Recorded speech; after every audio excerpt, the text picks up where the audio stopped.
你敢想象吗？在这座海拔1400多米的高山之巅，竟然坐落着一个古鹿村。它被称作连老鹰都难飞上去的悬崖村。村庄依附在1400多米的绝壁之上，这座像挂在空中的村落与谷底的垂直落差就超过1000米。因为这里不通公路，所以至今都没有一辆车能够开进这个村子。村民们主要依靠的仍然是这条穿梭在悬崖峭壁间的罗马道。而想要抵达这儿也绝非易事，需要沿着陡峭的山路向上爬，往返就需要6-7个小时，让很多人都望而止步。没想到像这样的地方到现在都还有人居住，实在是令人称奇。那么村民们为何还会选择在这悬崖上定居，又为何始终没有搬下山呢？今天我们就沿着这条险峻的栈道一路向上攀登，去探寻这座悬崖村的真实面貌。大家好，我是小雪。今天呢，我们来到了四川省雅安市汉源县的古鹿村。这个村子呢，被称为云端上的村子。整个村子坐落在海拔1400多米的悬崖绝壁上，垂直落差近1000米。至今为止，还没有一辆车能够开进这个村子。想要到达村子呢，我们还需要徒步走上通往村子的罗马道。这条小道呢，它是开凿在悬崖绝壁中的，全长在6公里左右。说实话，古鹿村和四川大凉山悬崖村比起来的话，真的是有过之而无不及。好了，话不多说，现在我们赶紧出发。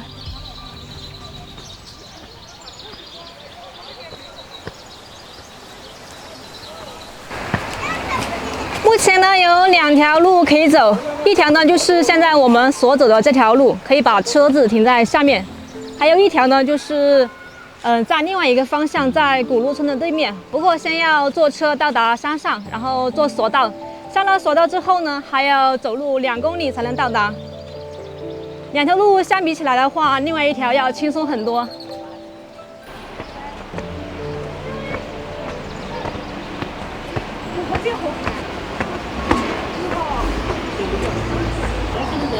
我们之所以会选择走这条路，是因为我们觉得这条路具有挑战性，同时呢，还能体验到当地村民的出行方式。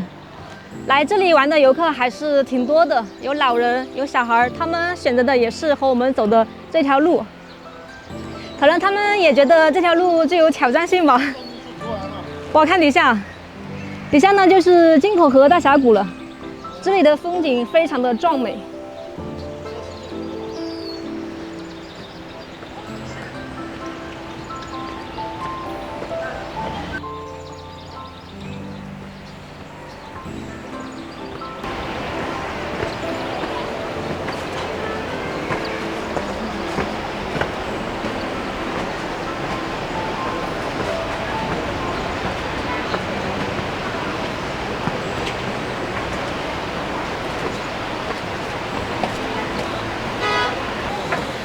古鹿村最早的路呢，是当地村民依靠着自然形成的路径，结合藤梯、藤绳等这些简陋的工具攀爬上去的。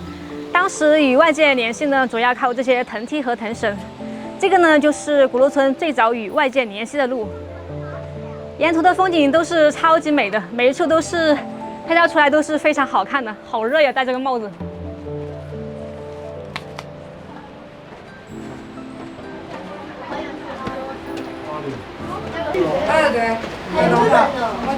这些隧道呢，都是靠人工开凿出来的。我好怕我也很怕。爸爸，我漂亮，我要从哪里？走吧。侧面点我给你拍。侧面吧。现在是烈日当空，我们在太阳底下暴晒着，好热呀。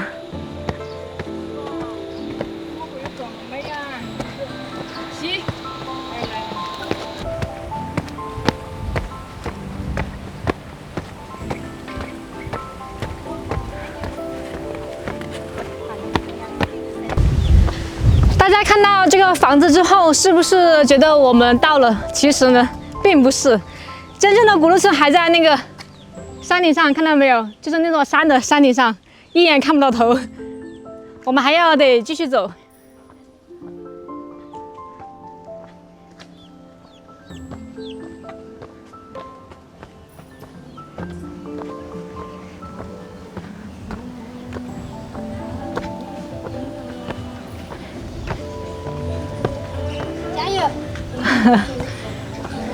这边有一个补给站，可以买点水补充体力。我买1瓶水吧。好，要得。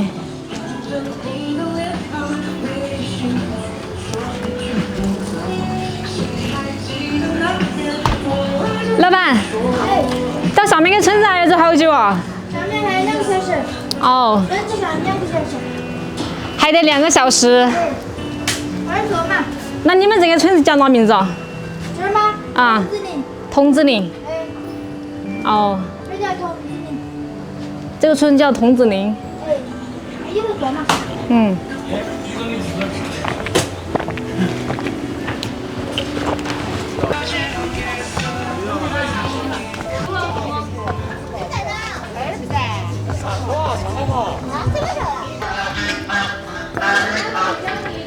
这个村子呢，现在还居住着10几户人家。像刚才我们看到那些卖东西，都是当地村民他们在这里卖，价格也不是很贵哦，出奇的便宜。现在我们还需要徒步2个小时的山路才能到达上面的古路村。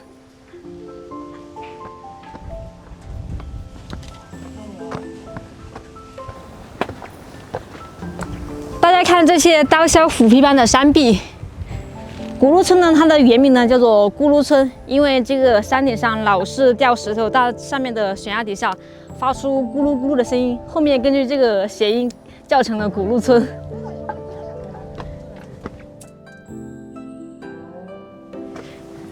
是不是听起来特别的吓人？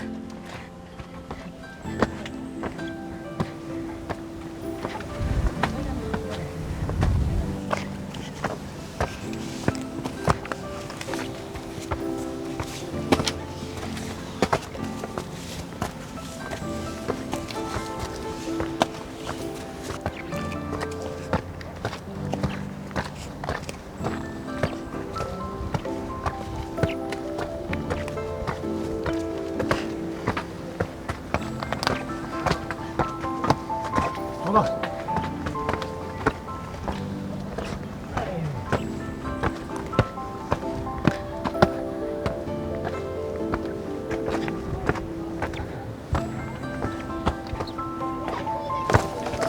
你要站好平均的时候，站只注意别闹，别闹，别闹，危险！不要这样子。这里的山是真的难爬，但沿途的风景真的是美得无话可说。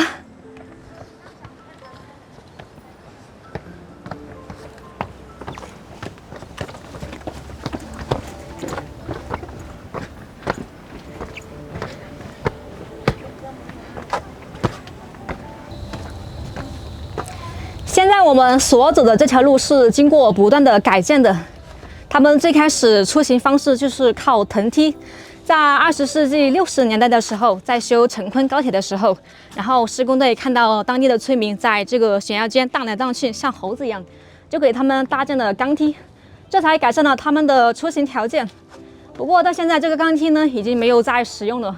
后面到了2002年的时候，由政府出资，当地村民出力，这才在这个悬崖绝壁间找出了这么一条悬崖栈道，又叫做罗马道。当地村民他们的运输工具呢，主要是来自于罗马。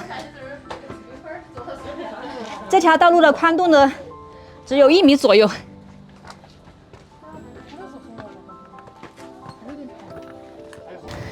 虽然说这条路是做了硬化，还加了这个栏杆，但是呢，还是非常的难走。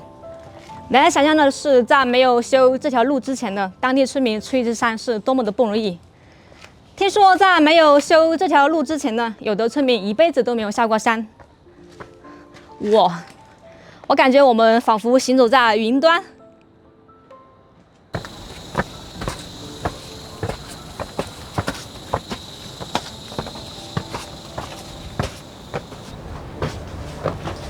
大家看这条路，幸好是加了这个护栏的。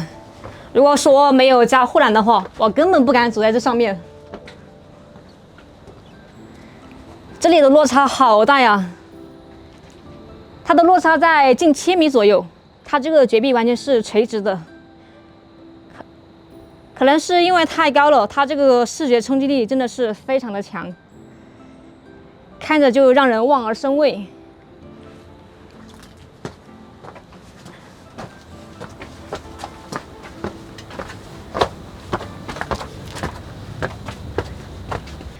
可以看到这个地上有很多这种坑，你们知道这个是干什么用的吗？这个呢，主要是用于方便这个骡马出行的。如果说你不给它做这样的话，它那个蹄子容易滑，容易摔倒。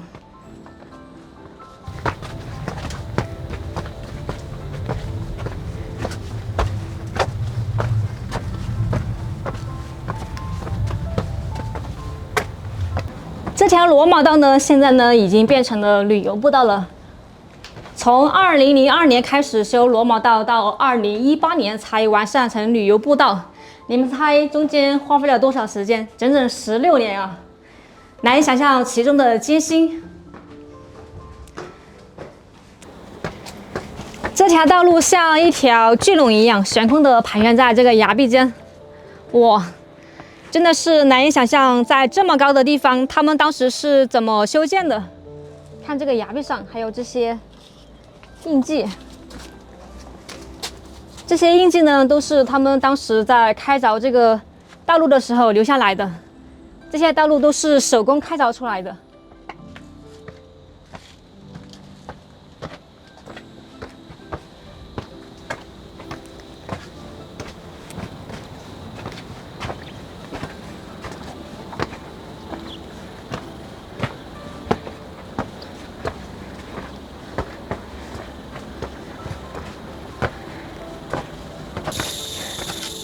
看这个地上还有粪便，这可能是牛或者是骡子拉的。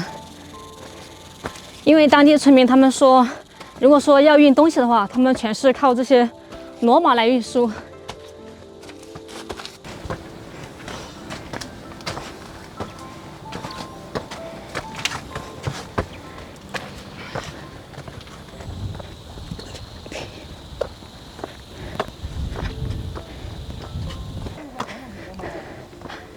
现在我们已经到达这个索道口了。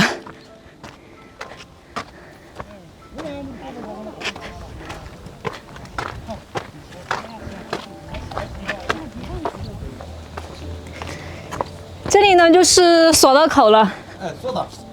我们来看一下。啊，你们的狗吃过吗？不是。我的天呐，你们看这个索道，它是横跨于2个峡谷之间的。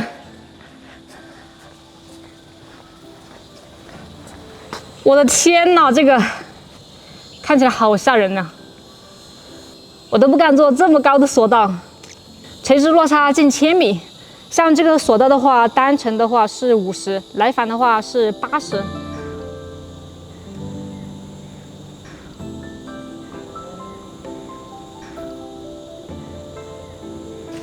今天由于时间的关系呢，我们就不坐索道了。再加上看到这么高的地方，我还是非常害怕的。像这个索道的话，它是单程50，来返的话是80块钱。本地人的话，它是不收费的哟。如果说不想走路的话，可以从那边坐索道过来，这样的话比较轻松一些。那个车子呢是可以开到索道那里的。大家看到这个马路和这些车子是不是特别的迷惑？其实呢，这些车子呢，它是经过那里的索道，然后运过来，然后再进行组装的。我们在这边租了一个车，我们准备自己开车过去，因为这里距离古路村还是很远的，还有2.8公里呢。我们走了太多路了，实在是不想走了，我们走捷径。现在我们骑车过去吧，我是有驾驶证的哟。现在我们出发去古路村，大家不要怀疑我们，我们是有驾驶证的，有摩托车驾驶证。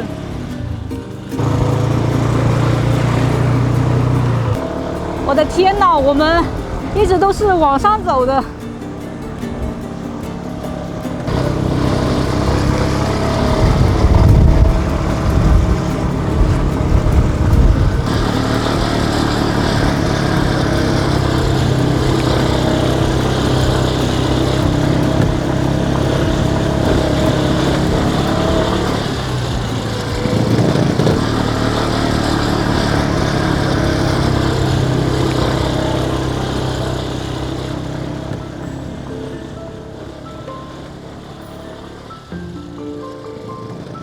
现在呢，我们已经到达了古路村了。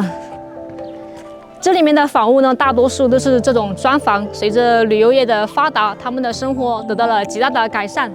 其实这个村子呢，和我们平时见的村子都是差不多的，唯一不同的是，这个村子的地形呢，它是坐落在这个悬崖绝壁上。来到这个古路村呢，一定要来这个古路村下面的那个观景平台，那边打卡拍照真的超级好看。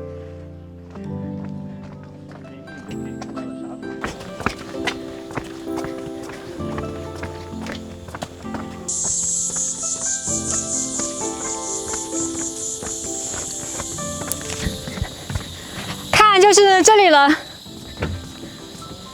它这个栈道底下是悬空的哟。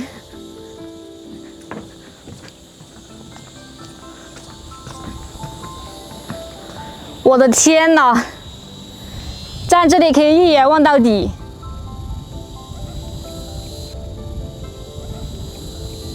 刚才我们就是从那个谷底上来的。看我们对面，我的天哪，在那个绝壁上还养了有那么多的羊。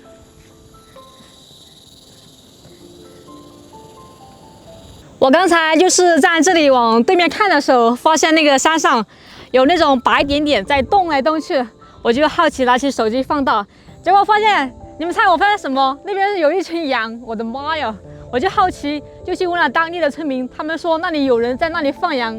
我问他是从哪里去的，他说从那边绝壁上有一条绝壁栈道，然后从那边走过去的。我的天哪，太吓人了吧！感觉鸟都站不住的地方，居然还能放羊。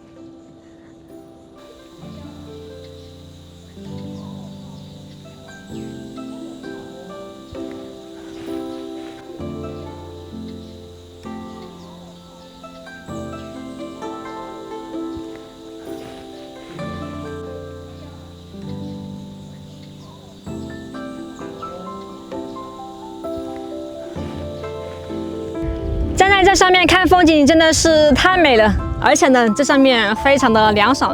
说起这个古路村呢，它的历史可追溯到400多年前。